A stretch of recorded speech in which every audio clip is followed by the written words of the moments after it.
So welcome to another interview with graduates of online mentorship, trauma resilience, embodied yoga and social impact training.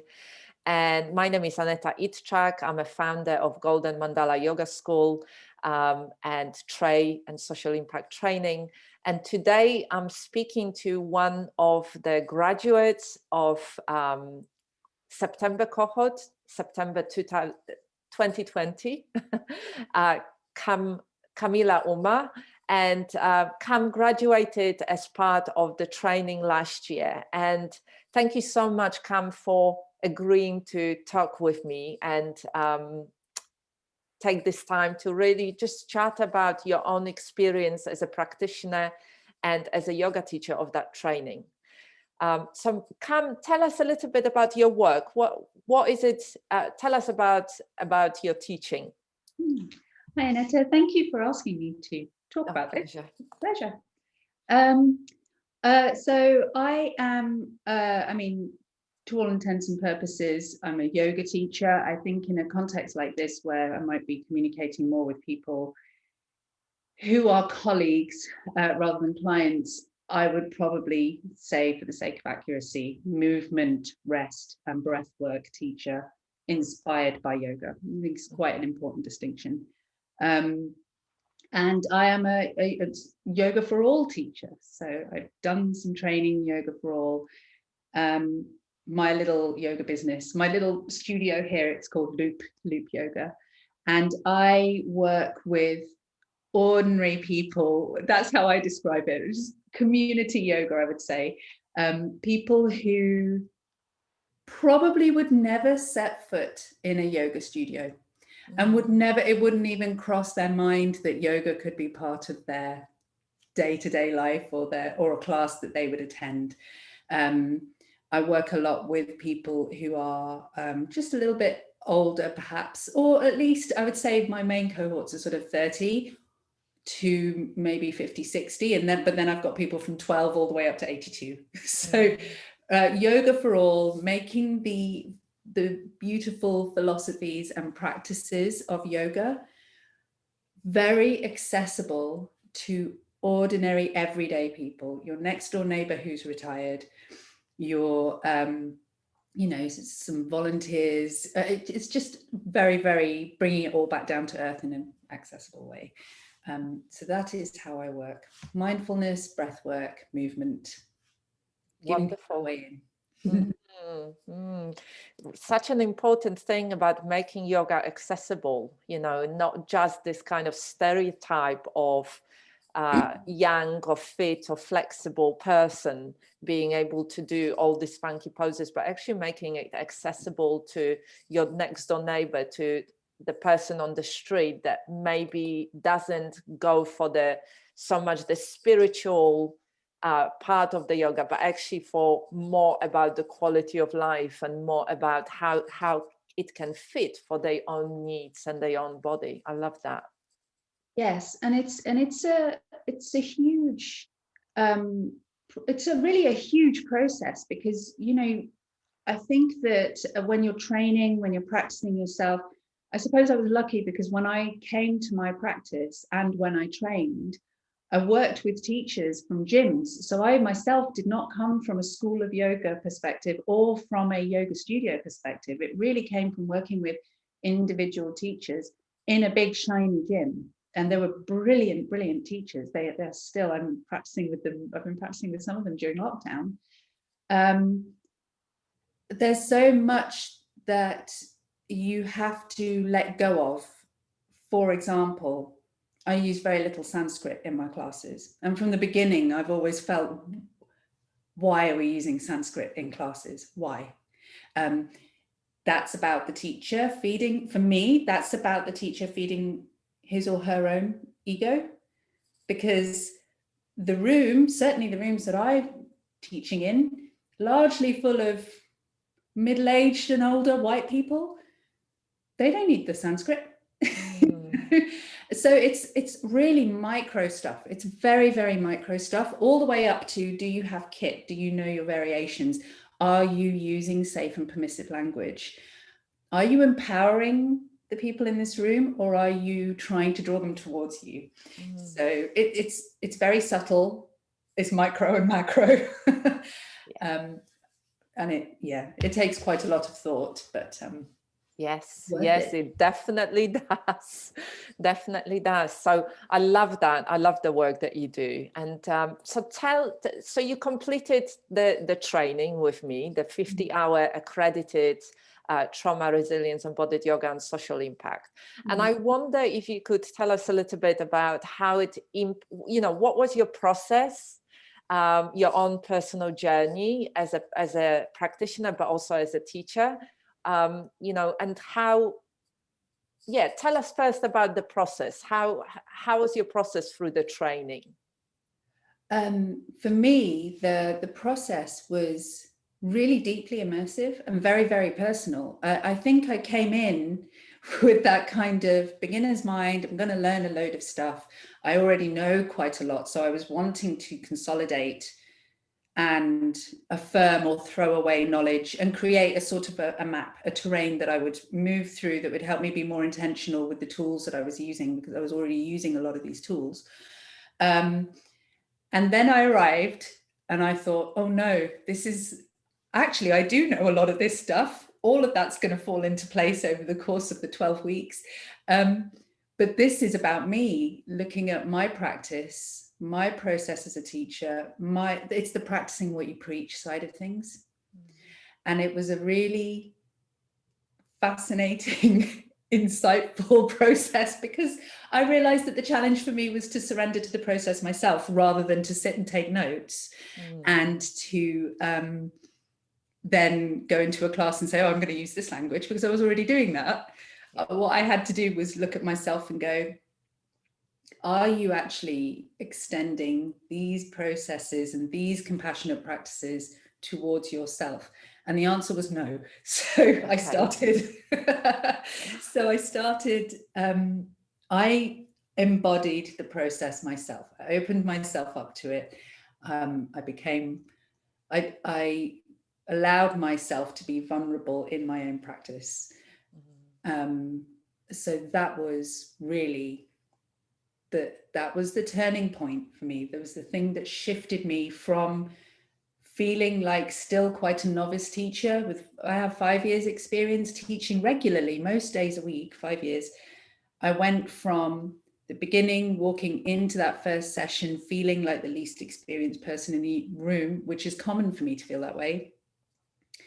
Then going through a journey where I was able to embrace my own the level of experience and knowledge that I bring to my practice, because I had actually put myself through that process of embodiment, of thinking about embodied leadership, of thinking about my own trauma responses, my own triggers, my own compassionate self-well-being, compassionate practices. And there was a lot there. I won't go into it here because it's a personal journey, but there was a lot. It was worth it every step of the way. Great. And I love what you just saying, because we often, and there are lots of courses that you go in and you take lots of notes and you learn the skills and you learn the practices and you teach them, and there is always an impact on you and your own practice. But I know that from your feedback and from other participants' feedback that the training takes you on a journey, because it cannot be any other way. When we start exploring the subject of trauma-informed approach, when we explore stuff around our own self-care, how do I regulate my own nervous system on a daily basis, so then I support my students from this regulated, grounded, centered and present, connected space, not from depleted, overwhelmed, running around, feeling like an imposter kind of place. And actually, that thing really shifts, and your own experience of yourself shifts. And I love what you just said. It's like you arrived feeling in a certain way, and then through the process of the weeks and your own practice and reflection and you know, sitting with it and bringing it into your daily practice, you arrived in a completely different space. And, you know, that's what transformation feels like. You know, at the end, you are a different person than when you arrived. And, you know, it's been a real pleasure watching you, because when you arrived, I knew, because you already came to a CPD, I knew, and I spoke with you, you know, on a one-to-one basis, I knew that you already had the tools. I knew that what you were already teaching and practicing those practices about, you know, using certain kind of language. It was quite obvious, but there was that one piece somewhere that was missing in between the practices and the teaching. There was that one thing that actually, it sounds like the course allowed you to integrate those two things. Yeah. Yes, definitely. I think that being able to step, there is a teacher that I've trained with, Diane Bondi, who uses the language stepping into your own power.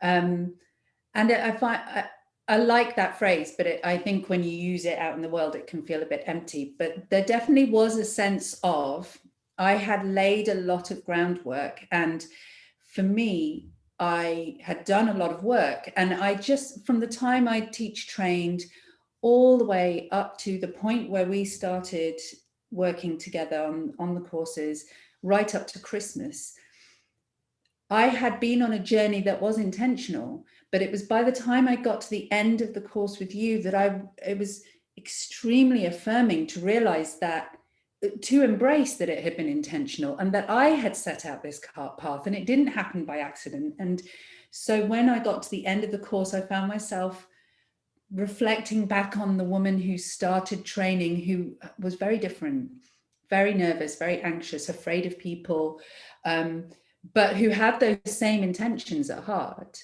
and has now created this foundation. And therefore you can she's ready to step into your shoes now, so you can now go forward and do the work with a level of confidence. And so I really felt like I had stepped from that newcomer, that starter with a beginner's mind, to someone with seniority in their own practice and in their own work, still with beginner's mind, because we have to just stay on that path, on that journey. But it really did feel like it was a real eye-opener, you know, the work, the little course that I put together at the end of it, which I hope I'll be able to start rolling out when we can open up the studio again. It just brought me right back to those first intentions, and it's very nice to go through the journey and prove to yourself. Sometimes it can be a journey of fire, but you just prove to yourself that, yes, I'm right about this. This is my journey and this is my work, and I still believe in it and I still trust it. And I think we have to test our assumptions regularly. And so I learned a lot, and personally that 12 weeks was a lot of hard work, very nourishing, and it allowed me in a safe, held space to really test my values and whether I'm aligned to those values still, and am I stretching myself in ways, am I moving away from those values by trying to do other things and overload. So yeah. Great, I love that. And I wonder, was there a particular piece of the course that really stood out for you? Was there something that was just like, that was in particular really important to my journey? For me personally, I think that there was this section where we talked about, well, across the whole thing, we talked about embodied leadership, and that was really key for me. And also when we sort of enlarged upon that with the tools, especially thinking about the elements and the parts of the self, so integration, the idea of integrating the different parts of yourself, acknowledging them, and helping other people to do the same. The embodied leadership, the identifying values, core values, and aligning with them, and really questioning what that means to be an embodied leader. And then some of the exercises around that was so useful, because they really created a language around that idea that is really easy to access. And it's easy to implement. So all of this stuff works on the mat and off the mat. So from a personal perspective, that was something that really has stayed with me, and at the time felt very important in my stage of life. Lovely. Lovely. Yes, the embodied leadership, and how can we step into it? What are the qualities that we need to embody, and what's needed? And yeah, it always comes up. It's really interesting. It's I think I was telling you earlier that I did the CPD on ethics and trauma yesterday with a group of teachers, and we were talking about this. We were talking about that you need fire to say a firm no, to have clear boundaries. They're compassionate boundaries, but they need to be very clear, that we need to have them with ourselves. We need to have them with others. And that's really important when you're working with trauma and with people who feel unsafe. How do you create that safety for yourself and for others? And it's not as simple as to say, these are yamas and niyamas, and this is the code of ethics, and I have to follow it. And I've done it in my 200 hours teacher training, so I know it now, and it's all done and dusted. Yeah, it's an organic thing, and we have to come back to it. Just like checking in with yourself, you have to come back and do it on a daily basis, and as your needs change and as you need different things. Definitely. So tell me, because part of the training is obviously creating your own course. And when everybody it's what I love the most about this is that everybody submits their course, and it's different. Everybody's focus is different. We might be using similar practices, but our focus is different. And, we work with slightly different client groups. And obviously we bring the way that we teach into it. And I absolutely love what you created. One, because it was so different. You used some nice graphics and it was presented in a really wonderful, colorful way. I loved it. And two, because your focus was quite a specific focus. So maybe you can tell us a little bit about that. So my course was about body image, and it was about reclaiming your own self-image, your own body image, one's own, shall we say, one's own body image. And it's a response to these huge mixed messages now around body shape, body identity, which it's just the whole range of them toxic. There's so much toxicity. And I know people who have struggled with diet, exercise, eating disorders, exercise disorders their whole lives. And I know people who have, but they don't realize they have. And I have. And we went, I'm 40, so we went from the 90s where it was all that sort of Kate Moss heroin chic thing, androgynous girls. Now, women who are curvier, I'm curvier, my weight fluctuates a lot. We're almost being bullied into loving our bodies all the time. Love your body, love it, love it, love it. You've got to love it. And that's a struggle. That's a struggle for someone who's been at war with themselves. And it's too much. So what my course is about is, can you just be comfortable being in it? Neutrally. You don't need to love it, but you can be amazed and astounded by how incredible your body is and how you can have a relationship with your body. And if you can start to cultivate very gently that relationship, simply by perhaps noticing you've got a headache. People don't notice they've got a headache, or someone doesn't notice that they're thirsty, or someone doesn't realize that they spend most of their time walking around holding their breath. A lot of people do that. Yeah. Can we find a way in that is sensory rather than extrinsic, outside the body? Do I look like this? Do my jeans fit? What's my style? I don't love myself. Oh, I do love myself. I think, so it's a little jumbled what I'm saying, but it's really about coming in and going, how does your body feel to you? And then asking that question over and over again, because the first time someone answers that question, they're probably not answering from their own sensation. They're answering from a magazine article or a, you know, but if you can learn to lie down on the mat and just settle and feel, how does it feel to lie on the mat? How does it feel to feel the breath moving in the body? How does it feel when you find out that simply by doing this little movement, all of these muscles switch on, and regardless of what your body shape or size is, of what you're able to do, amazing things are happening. Amazing things are happening. Cultivate a very experiential relationship with your body and actually start to become amazed by it and thankful for it.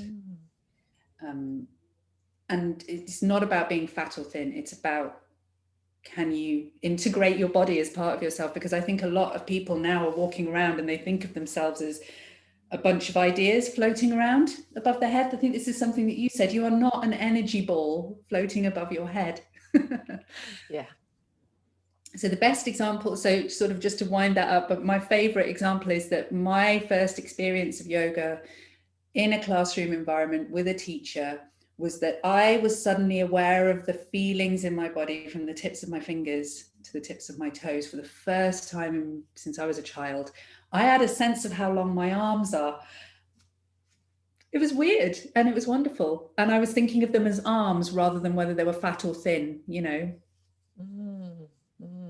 It's amazing. It's such an important thing. There is so much stuff in there, isn't it? It's so highly charged with the body image. I mean, there is the whole industry that benefits from us not feeling good enough about our bodies, not feeling good enough about who we are physically, how we look, and body shape and body size and body weight and you know, skin color and skin tone and the size of your lips or of your mouth or the way that you move, or all of this. I mean, it's just so saturated with so many conflicting messages. It really is. It's a big challenge. I mean, it's and you know how it all changes. You mentioned it from the 90s to now, and you know, what is the beauty standard and who's actually dictating those beauty standards, how a woman should look and how her body should be. And it's a minefield, so very much needed. It's a minefield, and I think that middle space is needed, the space where it's all right to wake up and feel manky. It is fine to wake up and feel manky. That doesn't mean that you hate yourself. It just means that today everything feels uncomfortable. That's okay. Yeah. I think that one of the most toxic messagings that I've noticed lately is that when I talk to people about eating disorders, body image disorders, quite often the response will be, oh, well, everybody goes through that. Everybody's been on a diet. Nobody likes their body. Everybody's, especially if it's not anorexia nervosa or bulimia in the traditional binge purge model. If we were talking about more subtle disordered eating or problematic practices, binge eating disorder, that's my particular monster. Orthorexia, clean eating, extreme eating practices, like alignment to certain cultures. When people say, oh, but everybody experiences that, they're failing to recognize that for some people, it's a flash in the pan. For some people, they'll try a diet, doesn't work, they'll go back to doing it. For some people, it becomes a real problem. It doesn't happen the same way for everyone. Some people suffer their whole life, and when you tell them it's the same for everyone, they feel like it doesn't matter. Their experience of suffering doesn't matter, and it's not true. Yeah. So that at the minute, that's one of the little bits of toxicity that I sort of struggle with, and that I want to unpick. It's not the same for everyone.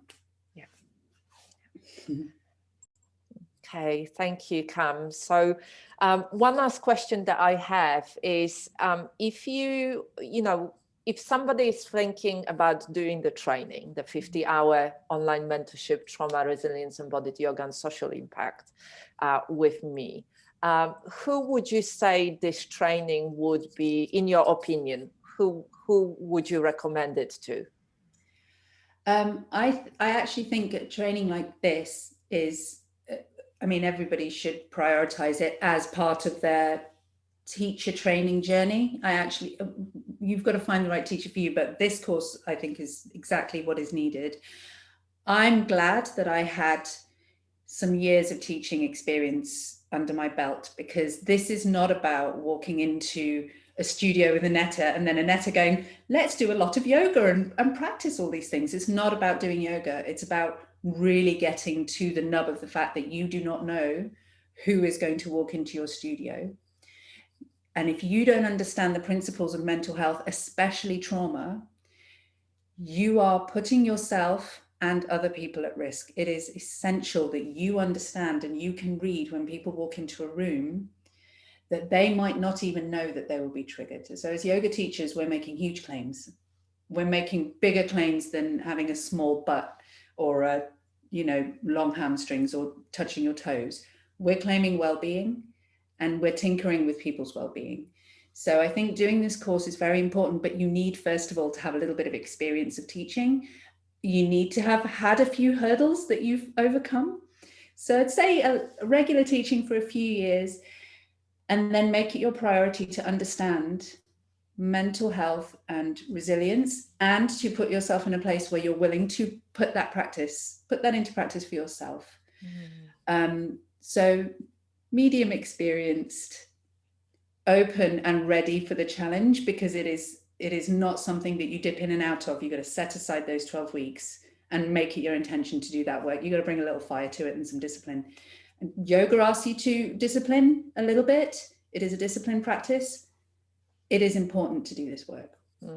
Yes, it's always about, however you put in. I mean, the first thing, if you remember, the first thing that I ask you to do is to practice, embodied body scan, and actually arriving in the body, checking in, noticing and experiencing and sensing within your body how you are, and then noticing what's needed. And that's week one. And if you do practice it over 12 weeks, over those 10 or 12 weeks, you definitely will see a huge shift in how you are. And it's interesting that you said kind of, somebody who's already had a bit of teaching experience. And it is definitely, it is a training for qualified yoga teachers. And the interesting thing is that some yoga teachers, even at your cohort, we had somebody who's been a yoga therapist and been teaching for 20 years. In the other cohorts as well, I had similar kind of yoga therapists who've been practicing for a long time, but wanted to come in as a part of the community and focusing on that specific topic of trauma-informed approach and embodied resilience.